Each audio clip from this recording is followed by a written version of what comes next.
At 6:02 a.m., a tow truck dropped its hook on my work truck, while our HOA president stood in my driveway whispering, "Make it look like code enforcement."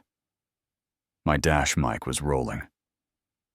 A city inspector waited half a block away for my text. And by the time the chain went tight, the cash envelope in her hand was already on camera. I'm Mason Hart, electrician.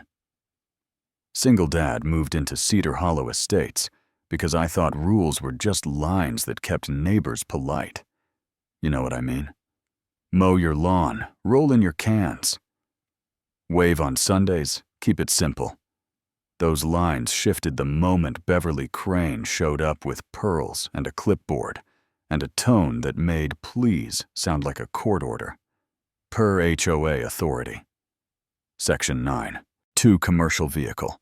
Overnight parking first offense. $500. She said it like a forecast. I pointed at the magnetic covers on my logos and told her it was my only vehicle, and it was parked fully on my own driveway. She patted the paper onto my doormat like a tip and said, covering it, "Doesn't make it invisible."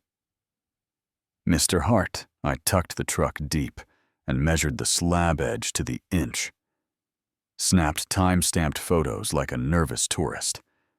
Then woke to a bright orange boot hugging my tire and a note that read, "Peer enforcement. Hold contact HOA for release." When I told her booting on a private driveway isn't legal. She never looked up from critiquing someone's flower bed. "Consider it a community safety device," she said. And something in me hardened heavy. The kind of weight that doesn't go away with one deep breath. That afternoon, as Ortega waved me under her crepe myrtle. Voice low, eyes sharp. "I saw a tow driver slip her an envelope by the mailbox last week," she said. "I don't want trouble, but you should know." And my stomach dropped like a bad roller coaster, yeah? That happened, the kind of sentence that changes what you're willing to put up with.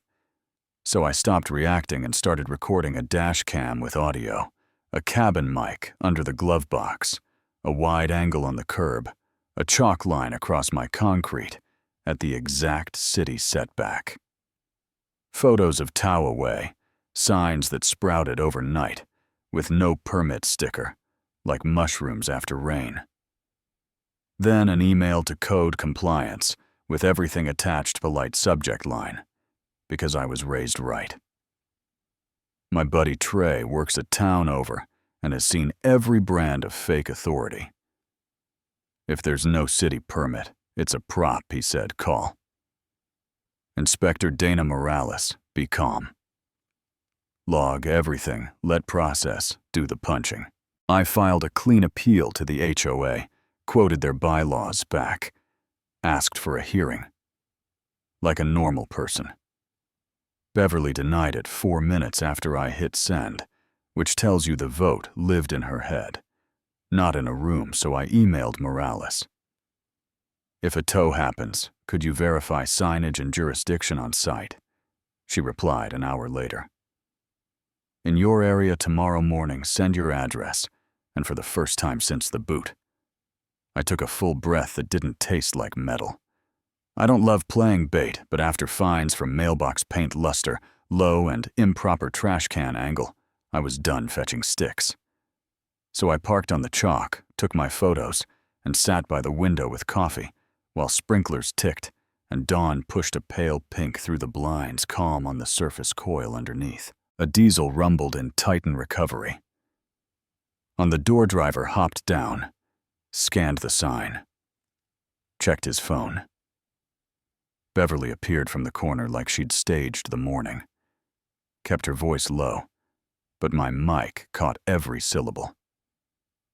"Put fire lane on the invoice. The HOA will cover the complaint." The driver asked, "Same rate as last time." Beverly said, "200 in cash. Keep it off the books." The hook kissed my wheel and ran a cold line through my teeth. And that's when I stepped out with my phone up. "Before you roll. I need the city permit number on that sign." I said. The driver froze. Beverly tried the script per HOA authority, and a gray city sedan nosed up like a period at the end of her sentence. Inspector Morales climbed out with a badge and a calm that didn't need volume. "Where's the permit sticker for this sign?" she asked. "We have HOA authority," Beverly repeated, and Dana tapped my chalk line with her pen. Like a metronome, city doesn't enforce on private driveways. This truck is on private property. Remove the signs. Expect a citation. The driver unhooked, smooth and quiet. Palms up, I'm just the guy with the winch. I thought that would end it. Lesson learned, bow out. But when the tow didn't happen, Beverly found new ways to reach into my day. Unauthorized garden border extension cord, visible from street. Stacked assessments for towing readiness. Nickel and dime pressure meant to make me snap so she could point and say, "He's the problem." I stayed boring and relentless, requested the HOA ledger for towing and processing fees. The property manager, Kelsey, sent a careful summary with 3 administrative towing fee entries.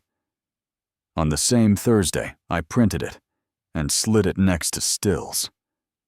Of the envelope changing hands and the city citation Morales signed, then asked for a special HOA meeting and copied neighbors, and the city and my mother. Because sunlight isn't on Beverly's preferred vendors list. Folks packed her garage. That hum of people who'd rather be anywhere else. Folding chairs, the smell of hot concrete eyes that promised nothing and wanted truth anyway. Beverly banged a tiny gavel like she'd bought authority online. Order, community concerns. "Mr. Hart, you have 3 minutes. I took 10 and made them count, held up the city citation, and read the permit line. Tapped a still frame of that hook an inch from my wheel. Then hit play on the audio. Her whisper filled her own garage. Put fire lane on the invoice. $200 in cash. And it's wild how sound rearranges a room. The air thinned. Heads turned. Color climbed her cheeks. She grabbed for the script. He is manufacturing drama. This is about safety. It is always about safety. And Morales quiet in the back like real authority stands. Said the city cited the HOA for unpermitted signage and improper representation of enforcement and tow actions. Under those signs lack legal basis. Then, the moment that flipped the table, a board member named Paul muttered, "We told you this was risky," and the whole garage heard it because truth carries. Beverly snapped. We needed revenue, and realized the trap she built fit her size. Kelsey shuffled papers. A white envelope slid off the stack and split 2 bills, peeking out like they were embarrassed. Phones, someone called the police. A young officer took statements, logged my audio. Noted the city citation. Nobody left in cuffs, but the performance was over, and the plot had receipts. The board huddled by the lawnmower, while we pretended to study our shoes and listened. Anyway, Paul's voice shook as he read it into the room. Effective immediately. The board suspends President Crane's enforcement powers, pending audit, and authorizes removal of unpermitted signage. Kelsey asked him to repeat it, because her pen forgot how to write.